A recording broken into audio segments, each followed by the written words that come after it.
guys, welcome back to my channel, and today is Saturday, July the 14th, and we're back in the kitchen today, and we're going to cook a recipe called Texas hash. I have it right here written on my old recipe card. Maybe if y'all want to take a screenshot of it, but I will leave it in the description below.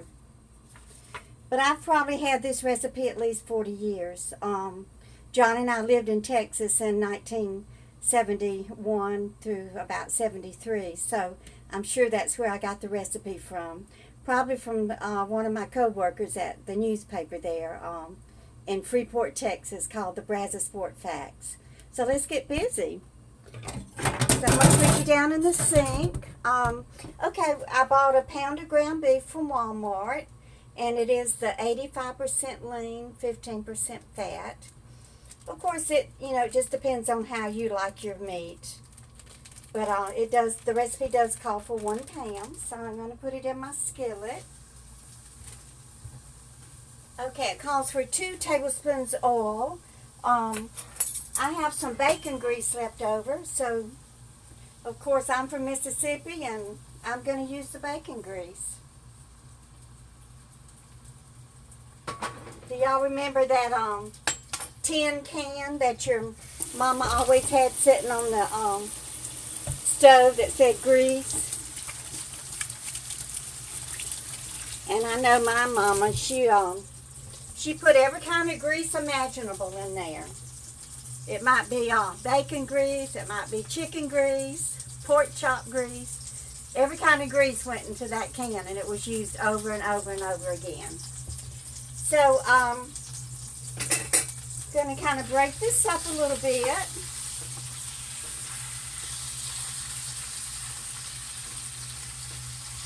I don't know about y'all, but with yesterday being Friday the 13th,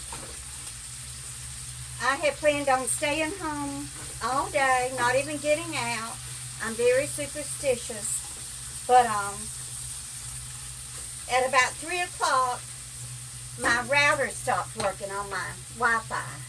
So I had to take the router back to Optimum and get a new one. But I did okay. There's a lot of traffic here right now because the New Yorkers come here for the beach to enjoy the summer. They come down the shore, that's what they call it. Okay, to the ground beef, we're going to add 1 bell pepper. I have it chopped up here.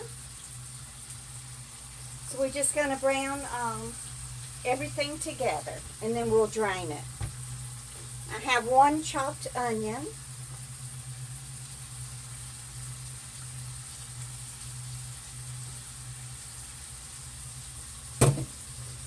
And then I have about 3 cloves of garlic chopped.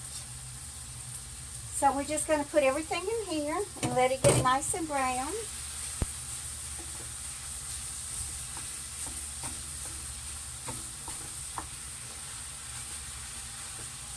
Now this morning I needed milk and bread, and then this recipe calls for a can of tomatoes. So I had to go get a can of tomatoes.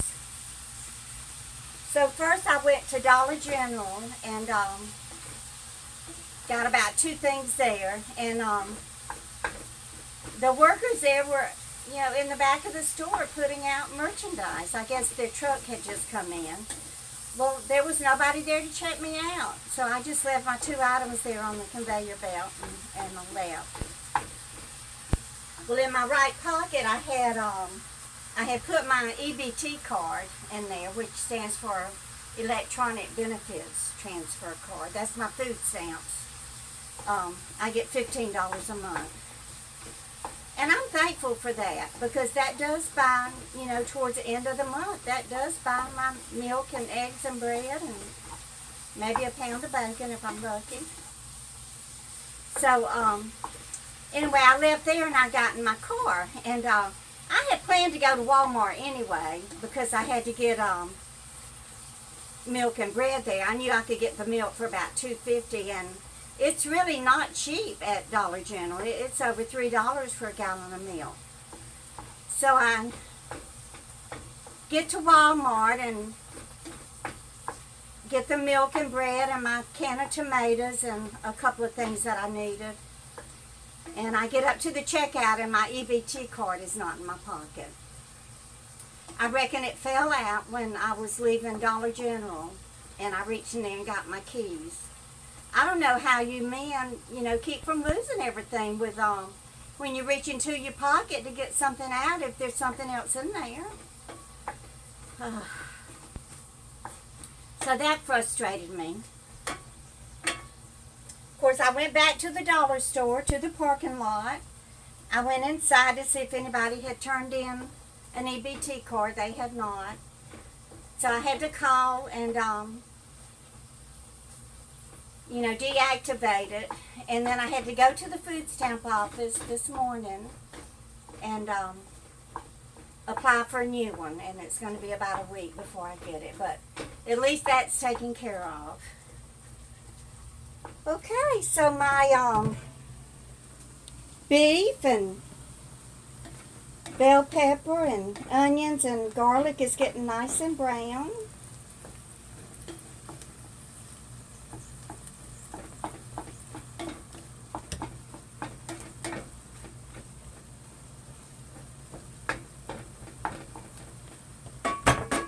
Y'all know how much I love, one skillet dinners. Now, after I made that one skillet dinner the other night with the thigh and the vegetables, well, the next night I put me 2 pork chops in my skillet when I diced up a sweet potato, and then I threw in some broccoli.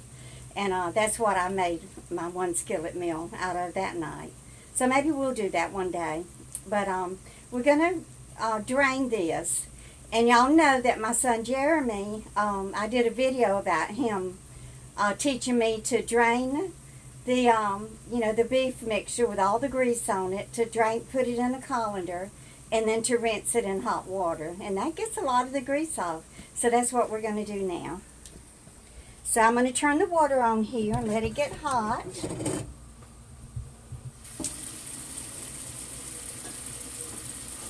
And for my new subscribers, one night John had made spaghetti for us, and when he went to drain it, he was drunk as usual. When he went to drain it, the meat sauce fell into the sink, which had dishwater in it. Well, I guess he figured he'd be in trouble if he told me what had happened. So he just got that, scooped the meat up out of the dishwater and put it in a skillet and added the tomato sauce and everything to it and finished cooking it. So when we sat down to eat that night, we thought, what is going on? This spaghetti tastes like soap. So we actually took the package back to Kroger where we had bought it, and went back to the meat department and told the manager back there that y'all sold us ground beef that tastes like soap. So, he apologized and said, oh, we must have not.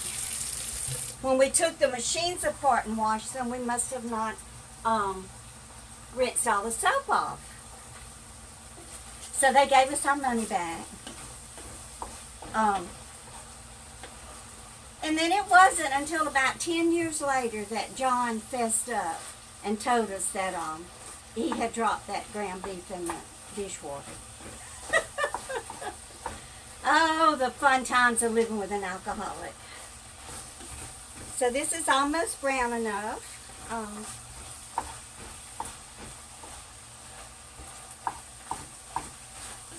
I'm sure for all of you, men or women, who have had alcoholic spouses, that y'all can sure leave me some comments down below and let me know some of the things that you've gone through. One time John came home drunk. He would either come home drunk or not come home at all. And so he came home drunk, and I was in the kitchen cooking, and I got so mad at him that I picked up the canister set, y'all, and I threw each canister at him. I threw the tea, the coffee, the sugar, and the flour. And it was a ceramic canister set. Too bad it wasn't Tupperware, because then they all burst, and then I had this humongous mess in the kitchen of I had to clean up tea, coffee, sugar, and flour. You know, he just passed out drunk. It didn't bother him at all. You know, every time I ever got mad at him and threw a fit like that, I was the one that got punished because I had to clean up the mess. Okay, let's get the water hot, and then we're going to put this in the colander and drain it, and then wash this grease off of it. So y'all just hold on a second. I'm going to go right back here behind you.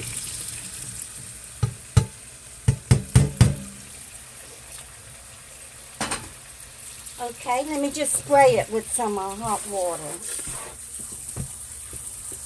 And that will cut down, even though this is pack of meat with only 15% fat, this will cut down on the amount of fat in our Texas hash.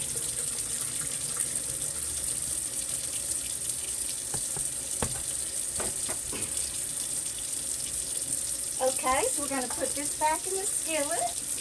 Got a lot of that fat off of it. Okay, now, to this mixture, we want to add, okay, let me turn the fire back on. We're going to add a can of tomatoes. I bought the Hunt's diced. I usually buy the either no salt or low sodium, but I couldn't find that today. So let's stir that up.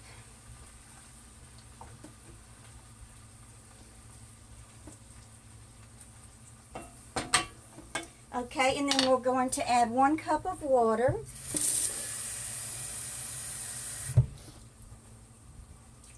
Okay, now let's add our spices. Okay, I'm just going to put a little tiny bit of the Tony Chacheres, just a couple of shakes. Okay, and then we want about a half a teaspoon of black pepper, a half a teaspoon of salt,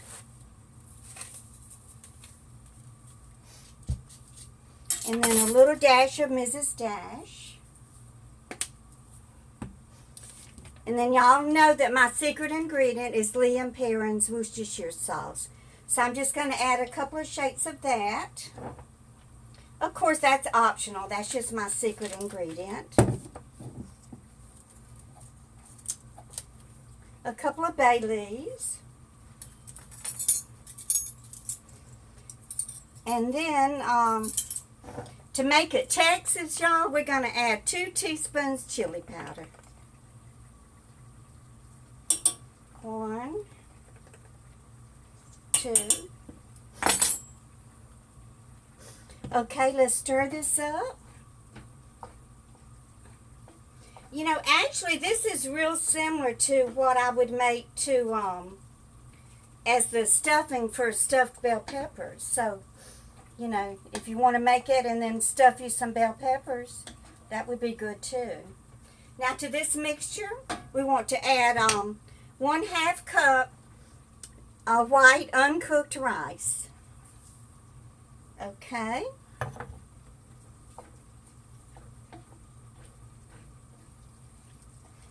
Let's just stir this rice up, and then we're going to put a tight lid on it and let it simmer for about a half an hour.